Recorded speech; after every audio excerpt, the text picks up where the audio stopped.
Today is a classic day, a day full of heritage, you might say, because today I'm riding a Harley Davidson Heritage Classic.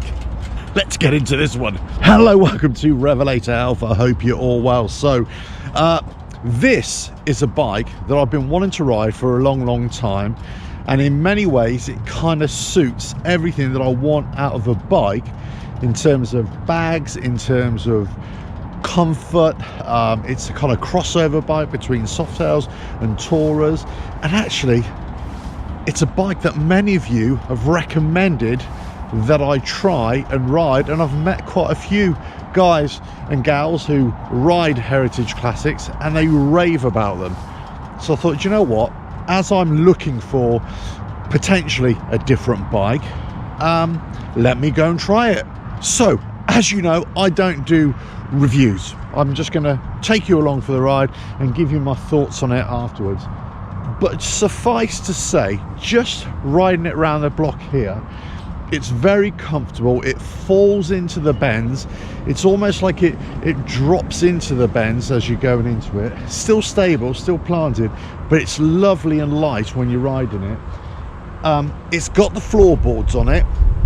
Nice riding position as well. I was never sold on the floorboards, I gotta say, on previous bikes, but when I rode the Road King Special, that had floorboards. This has got floorboards. It's nice. It's a nice riding position. What is really important to me is the lockable bags, which are unlocked, but there we go. And also they're top loading as well, which is, you know, so much better than the bags that I've got on my Sport Glide, which are side loading, as it were. But look, I'm going to take you for a ride and then get a nice feel for it, and then just tell you what I think. But this is the Heritage Classic in chrome. This is a 2023. It's got a 114 engine. So far, I like Softails. Anyway, this is on the Softail chassis. It sits right at the top of the tree in terms of cost of the Softails, and it is that crossover bike between the Softails and the Tourers for like a touring E-type bike. It's very popular for that reason. Let's get into it, shall we?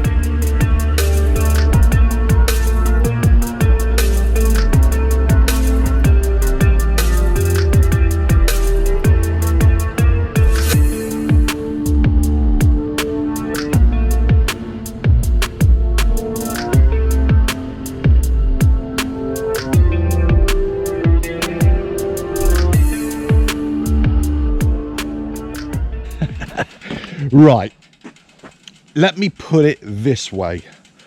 I can see totally why people who ride Harley Davidsons and they ride the Heritage Classic, why they love it so much. I get it. I get it completely. It is the best combination of a Tourer and a Softail that I've come across, really.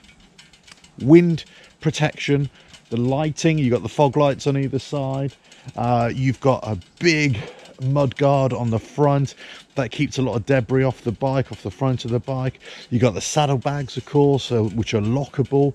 The seat is really comfortable, so in, like, you know, the rider position, you kind of sunk low, which is really nice. But then you've got the big pad on the back, all fine and dandy, you know, for carrying passengers and whatnot. One thing about the number plate here in the UK, that basically it sticks up on top there. So what you have to, they told me, this has actually got a, what they call a lay flat or laid back number plate bracket. So that enables you to then put a rack on the back, otherwise it won't fit. And I think that's just the way we've got the number plates in the UK as well. That's a bit of an issue.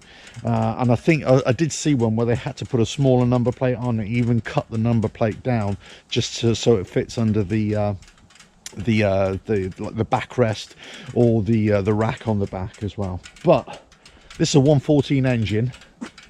It's nice. What I will say about this is, yeah, I know it's a stock bike. It's a 2023 bike. It's a 114. It doesn't seem to have that kind of rapid response as other lighter Softails which I've ridden. it could be all be in my mind, but it just seems to be more gentlemanly, and I think this is what I would call this bike. It's a gentleman's, or gentle ladies, or ladies, I don't know. It's a more mature person's ride, I would say, and I think a lot of that is to do with the styling, the heritage classic styling, which some people might find a bit dated. I don't. I just think it's just got that particular look. And I think, you know, it will attract a certain type of rider, perhaps. But it doesn't have to be. You don't have to be my age. You're going to be a lot younger, of course. But I think it's just that great combination of, I wouldn't say it's a utility bike. I would say it's a touring bike. It's a commuter bike.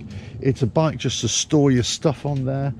It's a jack of all trades in a mature riding kind of capability, if you know what I mean. But the way it rides, I'm surprised. It's got a big fat tyre on the front, and I know this anytime I've ridden one of these Harleys, or any bike actually, that's got a big fat tyre in the front. The way it handles in the bends, it's not awkward, but it's no different in that anytime you roll into a bend, there's a drag on the front tyre because it's so big, and it pulls you, it rolls you into the bend. You've just got to be wary of it, but it rolls really nicely. It's not out of control. It pulls you in, you hold it there, a bit of counter steering, and you just hold it, and it's beautiful. Really comfortable, really nice. I would say it's a little bit rougher on the front suspension than on my Sport Glide. So my Sport Glide suspension on the front, because it's got upside down forks, is better than that. But overall, the riding position, the wind deflection, the wind protection, the way it rides and everything, even on the back roads here, it's really nice, really nice. The other thing I would say, finally, is the handlebar position. I'm pretty sure these are standard bars, but they're at a perfect height. For me, they're a perfect height. Not too tall, not too low. They're just great. Gives you great authority on the bike as well. Floorboards are really nice. The way the bike just purrs along. It just purrs. It's so nice to ride, especially on these back roads. And I've got to say, I don't often do this, right? And sometimes you think, oh, this is YouTuber speak, right? I am genuinely lost. I am genuinely lost. I kind of been so enjoying this ride that I'm totally lost. So I'm going to have to get onto Google Maps now to say I kind of know where I am in the, you know, I'm not a million miles away from home, but I am genuinely lost. I've never been on these roads before, but it's lovely. It's lovely to ride here. So that's the Heritage Classic. I'm really surprised. I'm really surprised at how true the reports that I'd heard, and speaking to people, how you know, how much praise people were giving it, and I'm surprised that I agree. I think it's, you know, if you're looking for a Harley Davidson, one, it's a Harley Davidson. Don't expect it to be something else.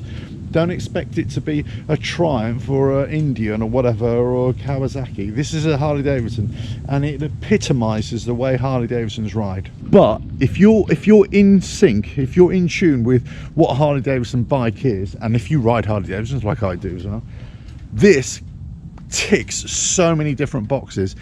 If you want a bike to be that softail performance or softail handling, but still got the lightness of a softail to a certain degree, although it's still a little bit heavier, but you've got the whole touring capability on it, but obviously no, it's still naked. So this for me is very much like, it's not, but it is in my mind, it's very much like a Road King Classic. So that's why it sits right at the top of the tree of the Softails and right at the bottom, if you like, of the Tourers. But I think this is probably a better option than buying, let's say, like a Road King Classic, if you could get one, or, you know, one of the base model Tourers. I think this is probably a better option. That's just for me. Look, this is a 114. I take this bike with a 114 engine over a Tourer with a 107, or even a 114. I think it's, you know, I would go to the Tourers if they were like the specials, Street Glide, Road Glide, Road King specials. You know, those bikes, I like the style, I like the look and everything. So one final thing for this, right? The Heritage Classic. For me, it's just too much chrome. For me, too much chrome. My bike has got a little bit of chrome, accented chrome, but it's just, you know, this has got too much chrome. So if I was buying a new one, which I wouldn't be because I can't afford it, right? But if I was buying a new one or looking for one second hand, I would be looking for one that's black on black. You know, black engine, black frame, black everything. And I've, you know, they look absolutely glorious. I put a picture up there for you. Or, you know, another color on a black. But as long as the engine casings, the frame, the suspension, it's all black, you know, that's the bike that I would go for. I think it just gives it a little bit more of a mean look, if you know what I mean, more of an updated look. But if you like that kind of thing, then it's perfect, of course. You know, this is all subjective, right? I'm only telling you what I think, because I've ridden a heritage classic Harley Davidson and I've never ridden before, so I thought I'd give you a go. But as I say, I've been leaning towards changing my bike for a tourer. However, I'm so glad I've ridden this, because it brings it into the conversation now and say, well, actually, no, that is a really good option. That's a really good buy. I like the bags. I don't particularly like the style of the bags. I've never really been a fan of sort of leather type bags, but they are proper bags. They're, you know, it's just a covering really, isn't it? They're plastic bags, but they're lockable, which is really important to me as well. So look, there you go. That is the Harley Davidson Heritage Classic. I've ridden it. I rate it. I think if you like the style, then I think you'll be sold on it. If you're not too sure about the style, which I'm not, hands up, I'm not 100% sold on it. But the way it rides, the way it feels, the comfort and all that sort of stuff, it's tops. It's absolute tops for a Harley Davidson, right? Remember this, I'm saying this as a Harley Davidson rider and a Harley Davidson fan, but it is what it is. Take that as you wish. I'm not saying it's the best bike, but also I'm not saying it's the worst bike either. It is a great bike for that kind of niche transition from a softail to a tourer in a touring kind of bike. And if that's what you're looking for, that's the bike to go for. Right, catch you again. I'm going to go and ride a little bit and hopefully get myself unlost. Ta-da!